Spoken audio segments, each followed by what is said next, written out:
পৃথিবীতে এমন কোনো ওলি নাই, এমন কোনো পীর নাই, এমন কোনো আউলিয়া নাই।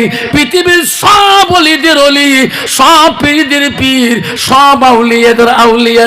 তার বাবার নাম ছিল আবু সালে জঙ্গি মুসা রহমাতুল্লাহ, আর তার বেটা হলো পৃথিবীর সব ওলিদের ওলি, সব আউলিয়াদের আউলিয়া। তার বেটা হলো হবা শুনি না আব্দুল কাদের জিলানী রহমাতুল্লাহ।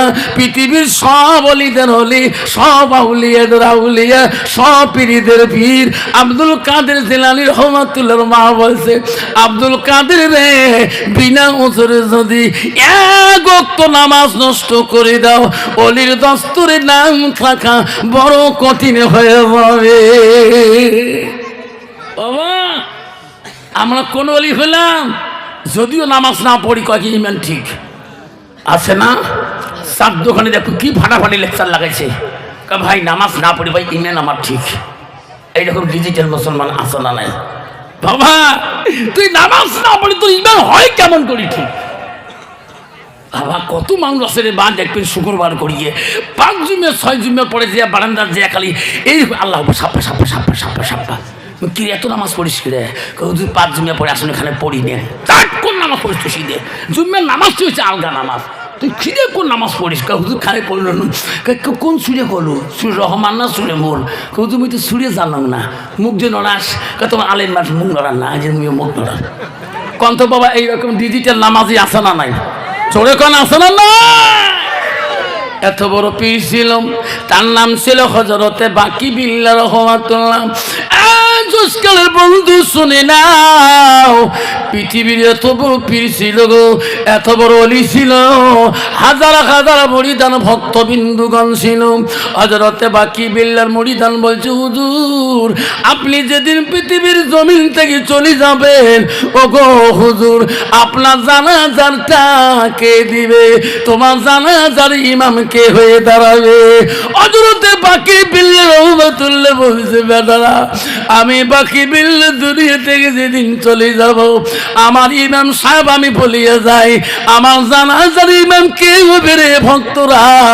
যার জীবনে এক ওয়াক্ত তাহাজ্জুদ কায়েদা হবে না, ওই ইমাম হবে, ওই আলিম হবে আমার ইমাম। যেরকম সুবহানাল্লাহ।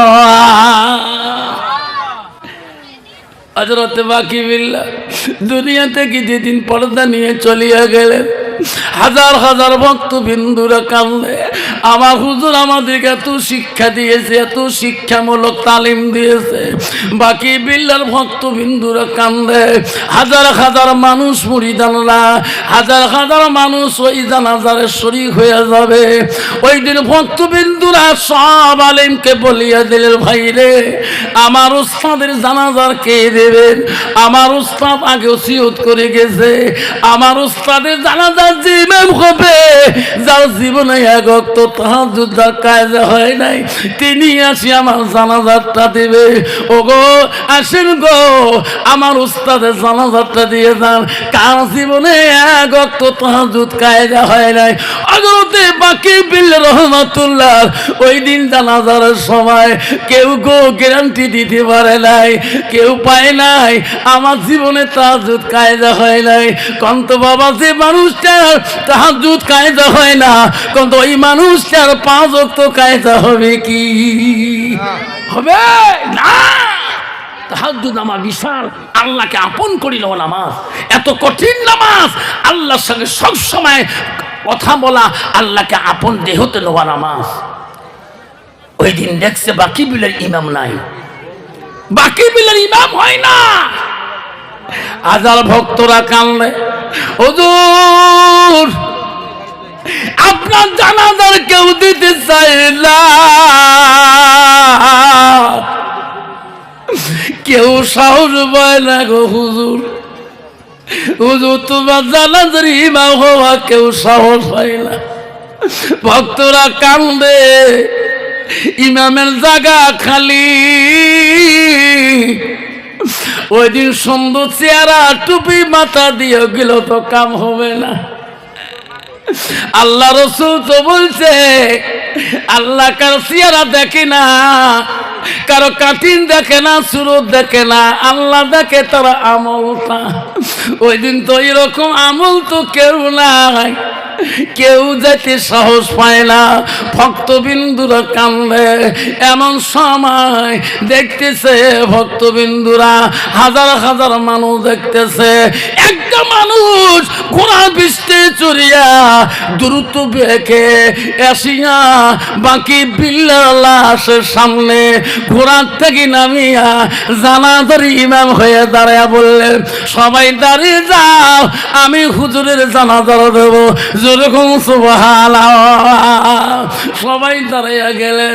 1 তাকবীর, 2 তাকবীর, 3 তাকবীর, 4 তাকবীর নামাজ যখন শেষ হয়ে গেল, ওই অসিরক্ত লোকটা জানাজা দিয়ে ঘোড়ার পৃষ্ঠে লাফ দিয়ে উঠলেন।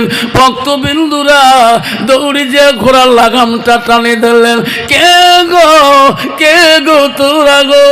আমার উস্তাদের যারা যারা দিলেন আমাদের পরিচয় দাও, তোমাকে চেনা যায় না, মুখের পর্দা লাগা, খিলাপ লাগা, তোমাকে চেনা যাচ্ছে না। ও গো হুজুর, তোমার পরিচয় না দেওয়া পর্যন্ত আমরা তোমার ঘোড়ার লাগাম ছাড়িয়ে দেব না, আমার পরিচয় দাও। তখন বলল ঘোড়ালা, আমার পরিচয় দেওয়া লাগবে না, আমি যে ওসিয়ত করে গেছি রে, আজকে ওসিয়ত পূরণ কানুয়ালা, আজকে আমার জানাজার ইমাম নাই। আল্লাহ ডাকি ডাকি বলছে, বাকি বিল্লা যা যা, ওই বাকি বিল্লা যা, তোর জানাজা তুমি দিয়ে আয়। আমাকে চিনতে পারো নাই, আজকে আমি তোমার হুজুর, আমার নাম বাকি বিল্লা। এই কথা বলিয়ে গোলার লাগামটা টানি দিয়ে দ্রুত বেগে চলে গেল। চোখের পলকতে লোকটার দেখা যায় না। যেরকম সুবহানাল্লাহ নাই থাকবে। পৃথিবীর একজন ওলি ছিল যে নিজের জানাজার নিজেই দিয়েছিলেন। বাবা, আমি কোন ওলির কাছে গেলাম, সবক নিলাম, আজকে নিজেই নামাজ পড়ি না। আমার মা বোনেরা শুনে রাখেন, আজকালের মা বোনেরা, বিশ্বর মা বোনেরা, বিভিন্ন জায়গা থেকে মা বোন এসেছেন। আল্লাহ রসুল কি বললেন? আল মারআতু ইজা সাল্লাত খামসাহা।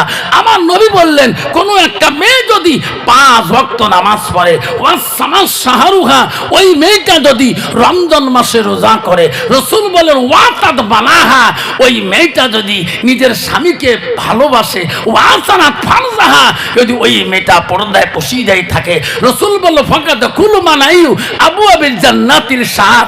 নবী বলে ওই নারীদের জন্য আল্লাহ 8টা জান্নাতের দরজা খুলে রাখবে। জোরে কোন সুবহানাল্লাহ, জোরে কোন সুবহানাল্লাহ।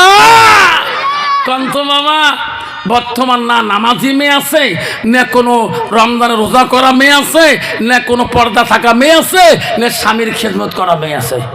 আচ্ছা বাবা, ডিজিটাল মেয়ে বাবা, নিজের পাওয়ার নিজে চলে। যখন ঠিক না ঠিক, তোমার অতি নাই। মা বোনেরা শুনে রাখেন, মা বোনেরা শুনে রাখেন, আল্লাহ রসুল বলছে ওয়াতাদ বালাহা। মা হাদিস শুনে রাখেন, ওয়াতাদ মালাহা, যখন তোমার স্বামী বাড়ির দিকে আসবে, রসুল বললে ওয়া জাউজুহা। জাউজুহা মানে হলো স্বামী, ইংলিশে বলে হাজব্যান্ড মানে স্বামী, আরবিতে বলে জাউজুহা মানে স্বামী।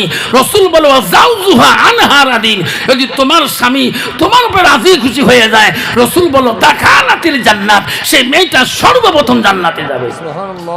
কিন্তু বর্তমান যুগের নারীরা তো স্বামী বাড়ি গেলে তো কোনোদিন স্বামীর মুখের দেখে দেখে না। যখন দেখে দেখে দেখা মারাসিস। বর্তমান যুগের নারী স্বামী বাড়ি গেলে বাবা মাগুর মাছের মতো গুদ গুদ গুদ গুদ গুদ করে। যখন ঠিক না ঠিক মা বলে না, মনে রাখেন মা, আমি সঠিক বক্তব্য রাখবো। আজকে তোমার সমস্ত কবু আফসার মোল্লা আজকে আসি আমার চেম্বার ভাঙি দেওয়া শেষ। কে কয়দিন আগে বাবুর বাবুর নাকুর ঠিক নাই, এই এমন করছো নাক ফাটি গেছে বউ, ডাক্তার নাচে ধরে গেছো শুট করিয়ে।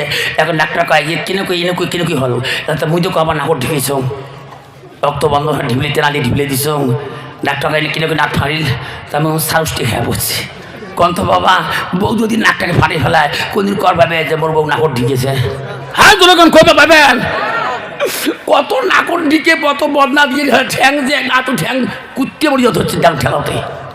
এমন ঢেলাইছে যদি ঠ্যাং না তলিল হয় কুত্তে মা হয়ে উড়িল হয় ঠেলা লুই অবস্থা কি হলে যখন ঠিক না ঠিক ঢেলালু কে রে আমি তোমার ঘাইতে কুত্তে ঢেলাম নাই ঠিক না ঠিক মা বোনেরা শুনে রাখো আজকে ভালো করে অন্তর দিয়ে শুনে রাখো ও মা বোনেরা আল্লাহ রসুল কি বললেন ও মা তোমার স্বামী যখন বাড়ির দিকে যাবে স্বামীর মুখের দিকে তাকাবা মা নবীজির প্রথম স্ত্রী ছিল নবীজির প্রথম স্ত্রী ছিল মা হযরতে খাদিজাতুল কুবরা মা নবীজির দ্বিতীয় বিবি ছিল হযরতে সাউদা রাদিয়াল্লাহু তাআলা মা নবীজির তৃতীয় বিবি ছিল হযরতে মা আয়েশা সিদ্দিকা নবীজির চতুর্থ বিবি ছিল হযরতে জয়নব রাদিয়াল্লাহু আনহা নবীজির 5 নম্বর বিবি ছিল হযরতে হাফসা রাদিয়াল্লাহু আনহা নবীজির 6 নম্বর বিবি ছিল হযরতে উম্মে সালমা নবীজির 7 নম্বর বিবি ছিল হযরতে উম্মে হাবিবা নবীজির 9 নম্বর বিবি ছিল হযরতে মাইমুনা নবীজির 10 নম্বর বিবি ছিল হযরতে সুফিয়া নবীজির 11 নম্বর বিবি ছিল হযরতে মারিয়া নবীজির 1 থেকে 11 জন স্ত্রী সহিহ হাদিসে যায় গো কোন স্ত্রী দ্বারাই আমার নবী কোনোদিন কষ্ট পায় নাই সুবহানাল্লাহ কন্ত বাবা এখন বর্তমানে একটা স্ত্রীর দ্বারা স্বামী কষ্ট পায় না পায় না পায় পাপায় মানে ভাই তোরে কপাল রে ভাই কালে কে 3 জন বউ তোর একজন মাথা টেপে একজন ঠ্যাং টেপে একজন কোমর টেপে ওই খবর নিয়ে দিয়ে বাড়ি যাওয়ার সাহস পায় না ঠিক না ঠিক কে বাড়ি না যাস ভাই যে অবস্থা একজন বেহি ধই থাকে একজন তাও থাকে কোথাও ধই থাকে ঠিক না ঠিক মা বোনেরা শুনে রাখেন ও মা নবীজির 3 নম্বর বিবি ছিল হযরতে মা আয়েশা আয়েশার বংশ কি ছিল জানো না আজকে শুনি না মা আয়েশা ছিল নবীজির তৃতীয় বিবি নবীজির স্ত্রী আয়েশা তার কোন বংশ মেয়ে ছিল তার বাপ কে ছিল তার বাবা ছিল মদিনার রাষ্ট্রপতি মদিনার প্রথম গভর্নর খলিফাতুল মুসলিমিন আবু বকর দ্বিতীয় কন্যা ছিলেন আবু বকর 2টা মেয়ে ছিলেন প্রথম মেয়ের নাম হযরতে আসমা দ্বিতীয় মেয়ের নাম হযরতে মা আয়েশা আয়েশা ছিল কোরআনের হাফেজা যেরকম সুবহানাল্লাহ আর বর্তমান যুগের সমাজের নারীগুলো হলো ঝগড়ির হাফেজা ঠিক না ঠিক কি ঝগড়া করে বাপ ঝগড়া করতে করতে স্বামী কালটু গোলাম বন্ধ করে ফেলায় আসলে হ্যাঁ ফাঁকিদার না স্বামী যদি কালা হয়েছে কালা ডোম কালটু মাছ জল জলা বালিয়ে মাছ ঠিক না ঠিক মা বোনেরা খবরদার খবরদার আয়েশা সিদ্দিকা 9 তাফসীর আছে 7 থেকে 9 বছর বয়সে রাসূলের সঙ্গে বিবাহ বন্ধন হয়েছিল আয়েশা রূপ যদি দুনিয়ার একটা মেয়ে যদি একটা আঙুলের রূপ দেখতো ওই মেয়েটা কোনোদিন স্বামীর সাথে অহংকার করতো না আজকাল নারীরা যদি সুন্দর হয় দেখার সুন্দরী হয় স্বামী যদি কালা বন্দর কালা কালা সাচের হয় দেখবেন ওই নারীর সাথে চোখতে বলতে কয় ভাই ভাই যে মা তুই কইস মা কি দিয়ে কি দিল মা মোর শ্বশুরি কাল দিব নন্দন করে কালা মাসাল ঠিক না ঠিক মা বোনেরা খবরদার রাসূল বলছে হাদিস শরীফ আছে যে নারী স্বামী নিন্দা করবে সে আল্লাহওয়ালা হোক কোরআনে হাফেজ হোক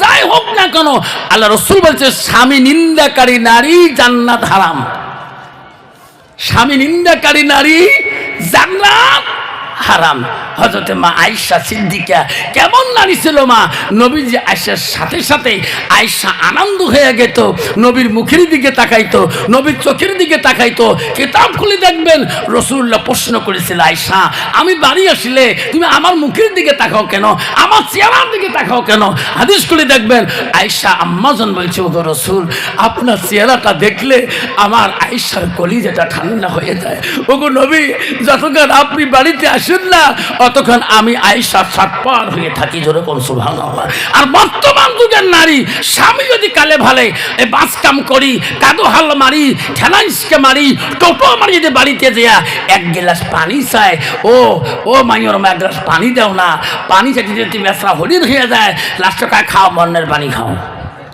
ঠিক না ঠিক মা বোনেরা জান্নাত যেতে পারো তুই মৌলানার বেটি হ মৌলানার স্ত্রী হ তুই মৌলানার মুক্তির বেটি হ তুই মাস্টারের বেটি হ ইঞ্জিনিয়ার বেটি হ ডাক্তারের বেটি হ ম্যাজিস্ট্রেটের বেটি হ কাউন্সিলরের বেটি হ তাড়াতাড়ি হও, স্বামী যদি নারাজ হয়ে যায় জীবনে জান্নাত তো দূরের কথা, জান্নাতের হাওয়া পর্যন্ত পাবে না।